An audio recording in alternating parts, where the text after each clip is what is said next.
بسم اللہ الرحمن الرحیم۔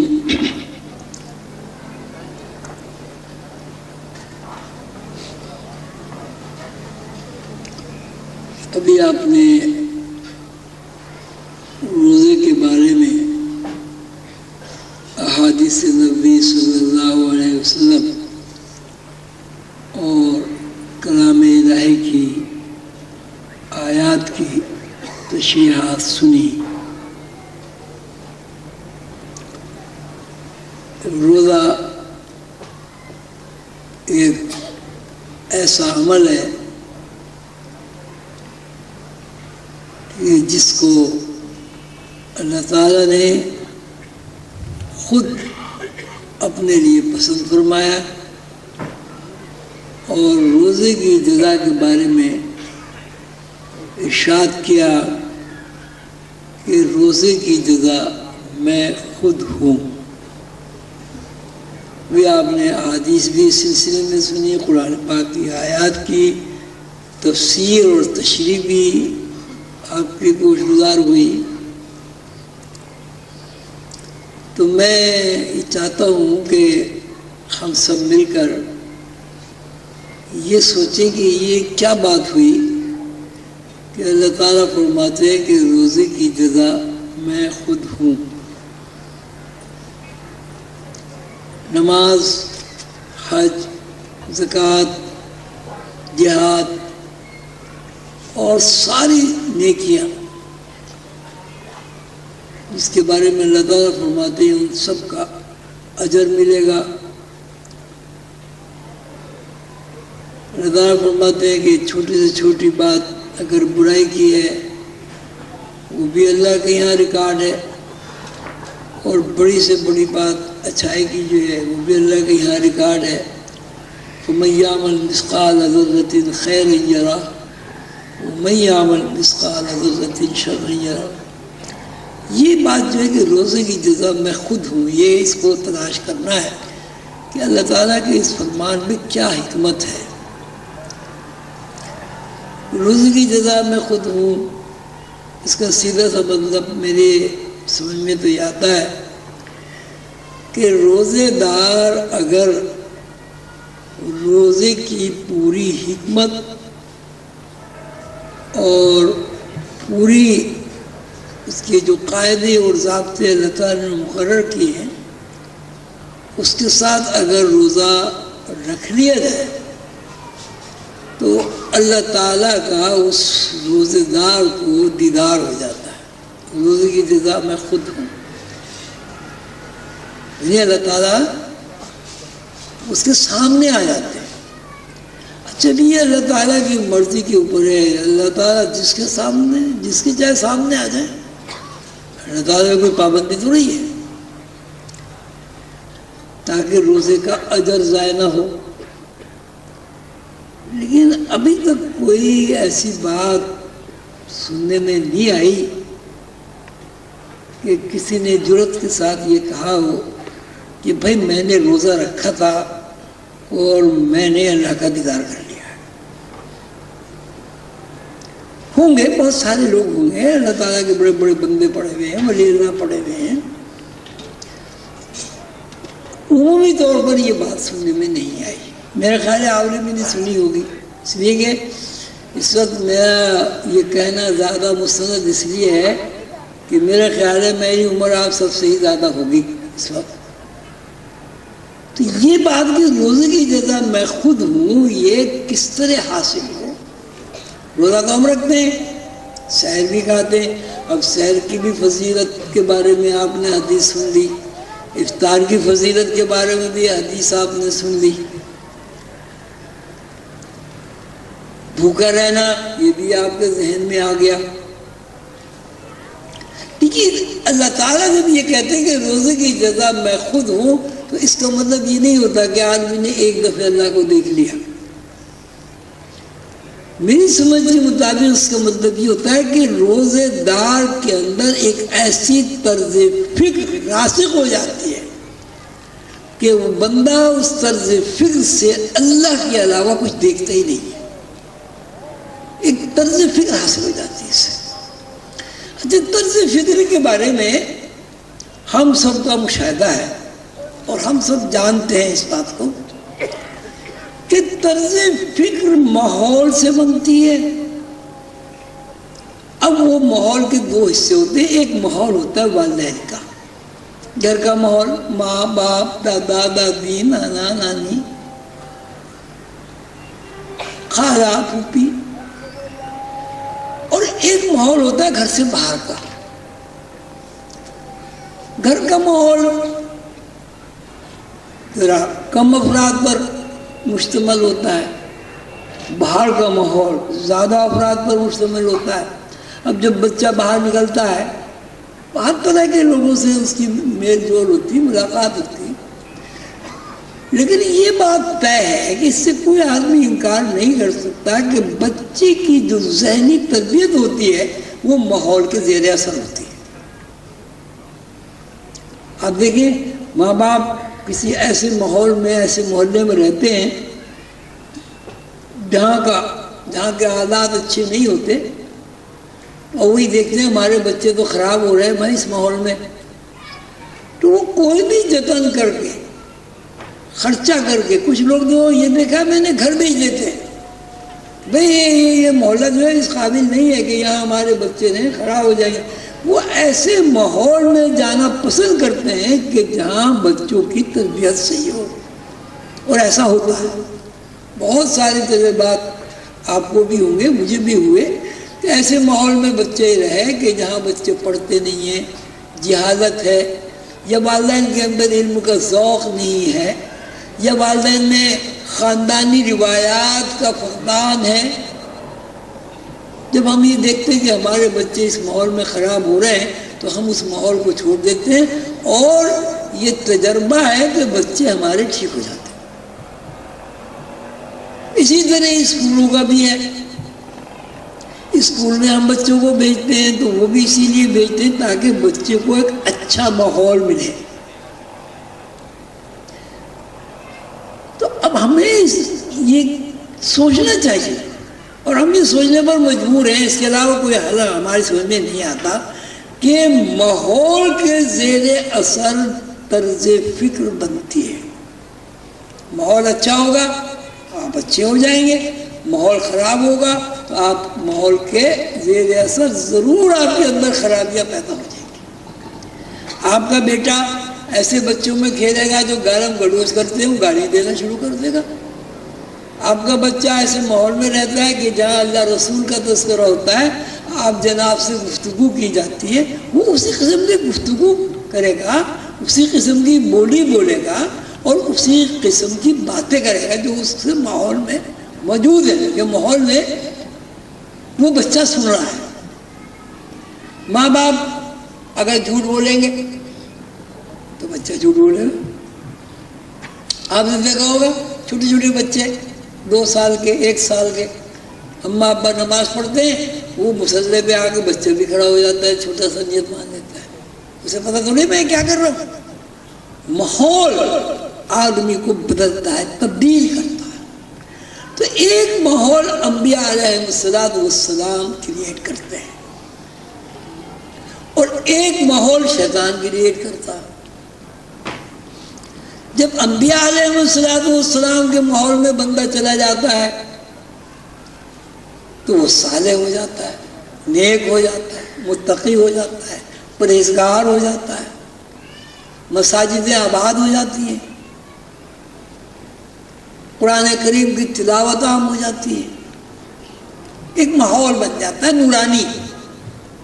اور جب کوئی آدمی پیغمبروں سے ہٹ کے شیطانی ماحول میں جاتا ہے تو پھر جناب سینما آباد ہوتے ہیں، شراب خانے آباد ہوتے ہیں، بلیک مارکیٹنگ کی مارکیٹیں آباد ہوتی ہیں۔ وہ کچھ ہوتا ہے جو انبیاء علیہ السلام کے ماحول کے اور طرز فکر کے بالکل الگ ہے۔ یہ ایسی بات ہے، آپ لوگوں کی سمجھ میں آ رہی ہے، اس میں کوئی ایج پیج تو ہے نہیں۔ اب جب ہم روزے کے عمل کی طرف آتے ہیں اور سوچتے ہیں کہ روزہ کیا ہے، اور روزہ اتنی بڑی عبادت کس طرح ہے کہ اللہ تعالیٰ نے یہ کہہ دیا کہ میں روزے کی جزا میں خود ہوں، یعنی روزے دار کو میں مل جاتا ہوں، سمجھیں کہ روزے دار کو میں مل جاتا ہوں، یا روزے دار مجھے ڈھونڈ لیتا ہے، یا روزے دار مجھے پا لیتا ہے، یا روزے دار میرا دیدار کر لیتا ہے۔ تو جب روزے کے بارے میں آپ سوچیں گے، تھوڑی سی دیر بھی آپ سوچیں، تو رمضان المبارک پورا مہینہ ایک ماحول ہے۔ فجر کی اذان، سحر، سارے دن بھوکا رہنا، حلال چیزوں کو حرام کر لینا، افطار کے وقت جناب 1 کروڑ بندہ بیٹھا ہوا ہے، چیزیں سامنے رکھی ہوئی ہیں، بھوک بھی لگ رہی ہے، پیاس بھی لگ رہی ہے، لیکن مجال ہے جب تک اذان کی آواز نہ آ جائے کوئی افطار کر لے۔ تو انتظار کرتے ہیں کہ اذان ہوگی تو منہ کھلے گا، اذان مغرب بھی نہیں ہوگی تو منہ نہیں کھلے گا۔ پھر جتنے بھی روزے دار لوگ ہیں، اللہ تعالیٰ سب کو روزہ رکھنے کی توفیق عطا فرمائے، وہ کوشش کرتے ہیں جھوٹ نہ بولیں، وہ کوشش کرتے ہیں غیبت نہ کریں۔ تو یہ ایک ماحول بن گیا۔ اب ایک ماحول ہے پہلوانوں کا، اب پہلوانوں کا ماحول ہی ہے کہ خوب ورزشیں کریں اور کھاتے چلے جائیں، خوب ورزشیں کریں اور کھاتے چلے جائیں۔ وہ ایک دفعہ یہاں ایک پہلوان آیا تھا باہر کا، وہ اس کی خوراک چھپی تھی اخبار میں، وہ کہتا تھا میں 30 انڈے صبح ناشتے میں کھاتا ہوں، 1 بکرا کھا جاتا ہوں۔ تو وہ ایک ان کا ماحول ہی الگ تھا کھانے پینے کا۔ اور جو صحت مند لوگ ہوتے ہیں ان کا بھی ایک ماحول ہے، بیمار آدمیوں کو بھی ایک ماحول۔ اب آپ اسپتال میں جائیں تو اسپتال کے ماحول کو آپ صحت مند ماحول نہیں کہہ سکتے۔ اسپتال کا ماحول اس لیے ہے تاکہ بیمار آدمی ایک جگہ جمع ہو کر اچھی صحت لے کے اس بیماری کے ماحول سے نکل کر صحت مند معاشرے میں واپس آ جائے۔ تو رمضان ایک مکمل پروگرام ہے، ایک ماحول ہے پوری قوم کے لیے۔ جب آدمی اس ماحول میں رچ بس جاتا ہے، مثلا ایک بچہ ہے آپ کا، اب آپ کے گھر میں آپ جناب سے بات کی جاتی ہے، آپ کے گھر میں گالم گلوچ نہیں ہوتی، تو آپ کا بچہ کتنے ہی کوشش کرے کہ میں گالی دے دوں، وہ گالی دے نہیں سکتا۔ مجھے کئی دفعہ غصہ آتا ہے تو میں غصے کو برداشت کرتا ہوں، پھر سمجھتا ہوں کہ نہیں تنبیہ کرنی ضروری ہے، تو میں 1-2 دن تو اسی ترتیب میں لگا رہتا ہوں کہ گالی کون سی دوں، اور جب یہ 2-3 دن گزر جاتے ہیں وہ نہ غصہ رہتا ہے نہ اس پہ کوئی اثر ہوتا ہے۔ بڑی سے بڑی گالی میرے منہ سے اگر نکلتی تو خبیث نکلتی ہے، وہ خبیث کا کسی پہ اثر ہی نہیں ہوتا۔ وہ کیوں؟ میرے گھر کا جو ماحول تھا وہ یہ تھا کہ ایک دفعہ میرے منہ سے گالی نکل گئی، مجھے یاد ہے چھوٹا سا تھا میں، وہ جناب میری اماں نے کیا کیا، لکڑیاں جلتی تھی چولہے میں، وہ جناب چمٹے میں سے وہ چمٹے سے انگارا بہکتا ہوا سرخ رنگ کا لیا ہی چمٹے میں پکڑ کے، وہ کہنے منہ کھول تیری زبان پہ رکھوں گی، منہ کھول تیری زبان، میں منہ بند کیا تو میری اماں میری زبان جلا دے گی۔ اب میں ہنستا ہوں کہ میں کھول لیتا، ماں نے کون سا انگارا رکھنا تھا۔ تو اس ماحول کی وجہ سے اب میں اپنی ذاتی بات کر رہا ہوں، میں اگر ارادہ کروں تو میں گالی نہیں دے سکتا۔ اسی طرح اگر آپ کا ماحول ایسا ہے کہ آپ جھوٹ نہ بولیں تو آپ کوشش کے باوجود جھوٹ نہیں بول سکتے۔ اگر آپ کے ماحول میں آپ کی تربیت اس طرح کر دی گئی کسی کی دل آزاری نہیں کرنی، تو آپ کتنا ہی چاہیں دل آزاری نہیں کر سکتے، اور اگر آپ نے دل آزاری کسی کی آپ سے ہو گئی تو آپ کا ضمیر ملامت کرتا رہتا ہے۔ تو یہ روزہ جو ہے رمضان المبارک کا پورا مہینہ 30 دن اللہ تعالیٰ نے ایک ایسے ماحول بنایا ہے اس 30 دن میں کہ بندہ کچھ بھی کرے اس کا ذہن اللہ کی طرف متوجہ رہتا ہے۔ جس طرح اب اسے پیاس لگی، گرمی ہو رہی ہے، گلا خشک ہو رہا ہے، زبان پہ کانٹے پڑے گئے. وہ جناب پانی پیتا کھلی کر دیتا, تولیہ بھگو کے سر پہ رکھتا, پانی نہیں پیتا. کیوں نہیں پیتا؟ کہ میں نے صبح اللہ سے وعدہ کیا تھا کہ جب تک مغرب کی اذان نہیں ہوگی میں نے پانی نہیں پینا.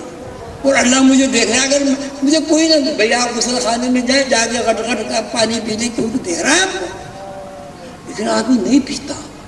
کیوں؟ کہ مجھے اللہ دیکھ رہا ہے, کوئی دیکھے نہ دیکھے مجھے اللہ دیکھ رہا ہے. اچھا بھوک لگ رہی ہے, پیٹ میں بل پڑ رہے ہیں, آتے قل واللہ شریف پڑھ رہی ہیں, آپ روٹی نہیں کھاتے. کیوں نہیں کھاتے بھائی؟ حرام تو نہیں ہے روٹی نا, اللہ دیکھ رہا. نماز کی پابندی ہو جاتی ہے, غیبت نہیں ہوتی. اب افطار کر لیا, اب افطار کے بعد جناب آپ کا یہ تو پورا دن تو اس ماحول میں گزرا کہ اللہ دیکھ رہا ہے روٹی نہیں کھانی, اللہ دیکھ رہا ہے پانی نہیں پینا, اللہ دیکھ رہا ہے کسی کو گالی نہیں دینی, اللہ دیکھ رہا ہے کسی کی غیبت نہیں کرنی, اللہ دیکھ رہا ہے کہ کسی کی دیواداری نہیں کرنی. یہ ایک ماحول بنا آپ کا پورا. اچھا دوسری بات یہ کہ انسان کی جو زندگی کے دو رخ ہیں, ایک اس کا جسم ہے, ایک اس کی روح ہے. تو یہ سارے ڈاکٹر بھی جانتے ہیں, حکیم بھی جانتے ہیں کہ اگر انسان ضرورت سے زیادہ کھانا کھاتا ہے تو ضرورت سے زیادہ کھانا کھانے سے اس کے اندر طاقت نہیں آتی, بیماریاں اس کے اندر داخل ہو جاتی ہیں. سب جانتے ہیں. لیکن آپ موٹے ہو جاتے ہیں, کہتے ہیں ڈائٹنگ کرو. کیوں کرو ڈائٹنگ؟ کہ زیادہ کھانے سے بیمار ہو گئے آپ. اتنا کھائیں جتنی ضرورت ہے. حضرت علی کا قول ہے, فرماتے ہیں کہ پیٹ کے 3 حصے کرو, ایک حصہ کھانے کا روٹی کا, ایک حصہ پانی کا, اور ایک حصہ ہوا کا. جب تم یہ کام کرو گے تو کبھی بیمار نہیں ہوگے. آپ نے دیکھا ہوا کم کھانے والے لوگ بہت کم بیمار ہوتے ہیں, زیادہ کھانے والے لوگ بہت زیادہ بیمار ہوتے ہیں. چکن آئٹمیں کھا کے کسی کی جناب کولیسٹرول بڑھ گیا, کسی کا ہائی بلڈ پریشر ہو گیا. کم کھانے والے لوگ جو ہیں بیمار کم ہوتے ہیں. یہ مسلم اصول ہے. اب جب آپ نے روزہ رکھا, وہ آٹومیٹک ہی کھانا کم ہو گیا تو آپ کی صحت اچھی ہو گئی. دوسری ہے کہ آپ جتنا کھانا کھائیں گے آپ کے دماغ میں نیند کا خمار آئے گا, ہر وقت لگے سوئی جاؤ سوئی جاؤ سوئی جاؤ.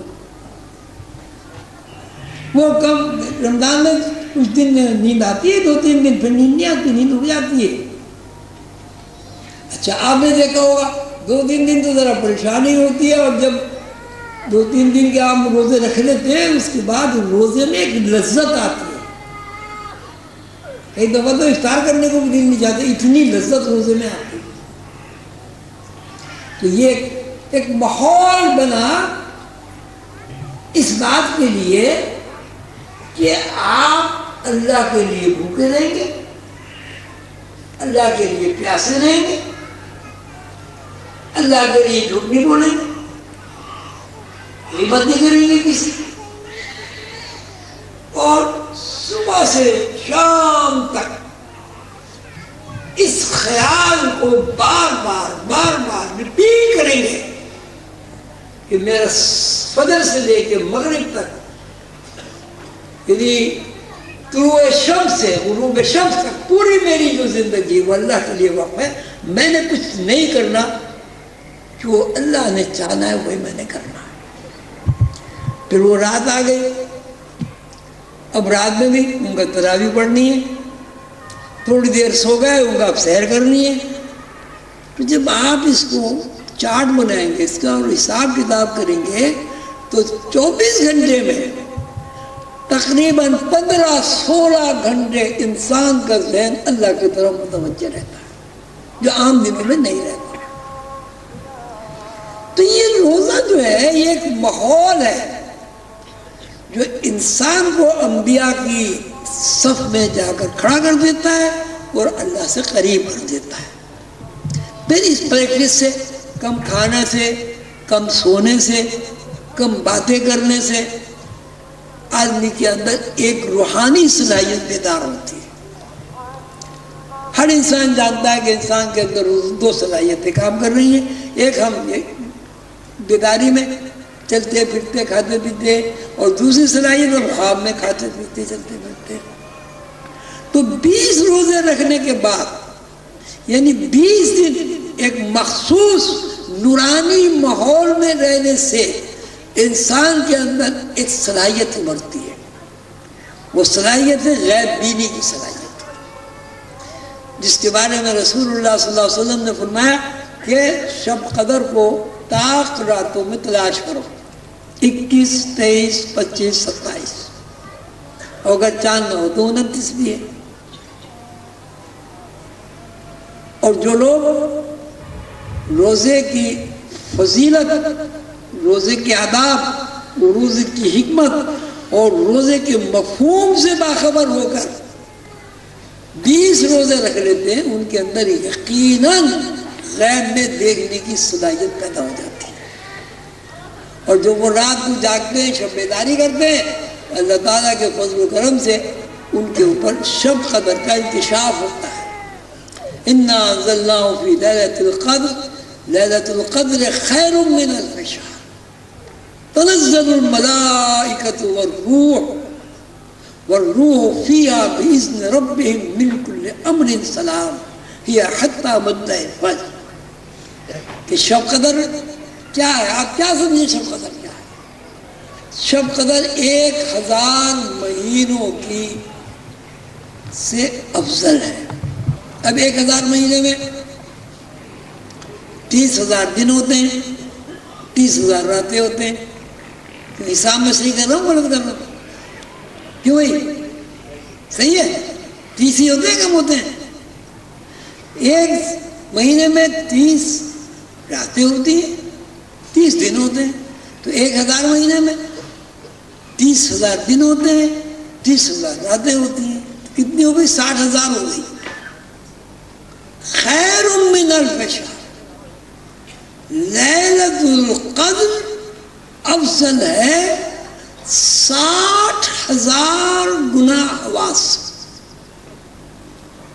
یعنی اگر آپ کے اندر لیلۃ القدر کے حواس بیدار ہو گئے ہیں تو آپ کے دیکھنے کی، آپ محسوس کرنے کی، آپ کے اندر 60,000 گنا زیادہ صلاحیت بیدار ہوئی. رمضان المبارک کے ماحول میں رہنے سے، روزے رکھنے سے، اور روزے رکھنے کے آداب ہیں کم کھاؤ. اب یہ کوئی یہ نہیں ہے ہمارے یہاں. تو جب ہم روزہ رکھتے ہیں تو بڑا عجیب ہے، لوگ کہتے ہیں جی ہر مہینے میں رمضان کا خرچ دگنا ہو جاتا ہے. اس کا مطلب ہر مہینے میں ہم مسلمان لوگ دگنا کھانا کھاتے ہیں. اور یہ حال ہے کہ شہری میں بھائی کھجلے کھانے، پھینیاں کھانی، پراٹھے کھانے. کیوں بھائی؟ کہ بھوک نہ لگے.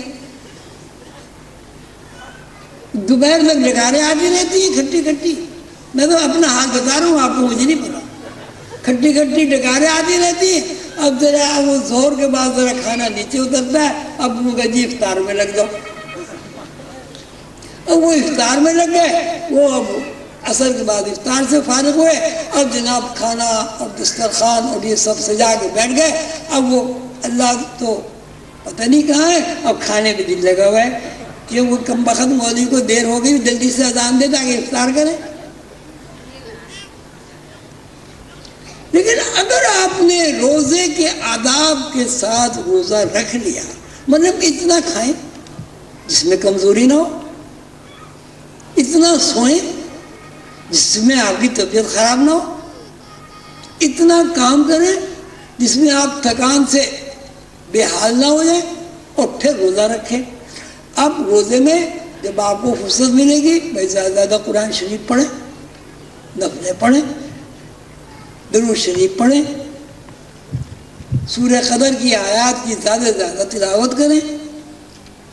20 دن میں آپ کے اندر ایک صلاحیت پیدا ہو جائے گی کہ اب آپ غیب کی دنیا کو دیکھنے کے قابل ہو گئے.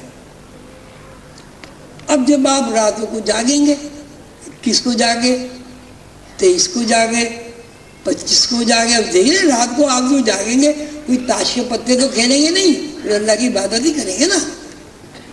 تو اس عبادت کے انوار سے آپ کے اندر ایسی نگاہ پیدا ہو جائے گی کہ آپ فرشتوں کو دیکھ سکتے ہیں. تو میری دانش میں بھائی میں تو یہ سمجھتا ہوں کہ رمضان المبارک کا پورا مہینہ ایک ماحول ہے، ایسا ماحول جو انبیاء کا ماحول ہے، اللہ سے قربت والوں کا ماحول ہے، فرشتوں کا ماحول ہے. تنزل الملائکۃ والروح، فرشتے اترتے ہیں اور حضرت جبریل علیہ السلام اترتے ہیں.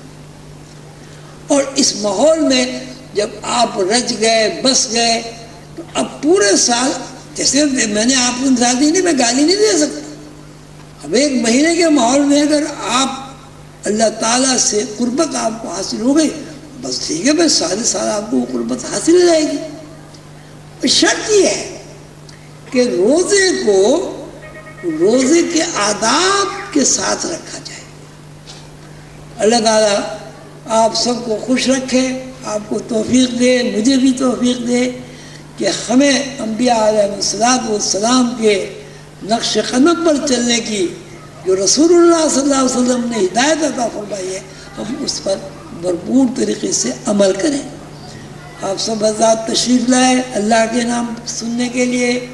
رسول اللہ صلی اللہ علیہ وسلم کے محبت، عشق میں اور نسبت میں آپ نے سفر کیا، دور دراز سے آئے، حالات بھی اچھے نہیں تھے. اس کے لیے میری دعا ہے کہ اللہ تعالیٰ آپ کو اس کا اجر عظیم عطا فرمائے اور رمضان المبارک کی برکات سے ہم سب کو مستفیض ہونے کی توفیق عطا فرمائے. آمین یا رب العالمین.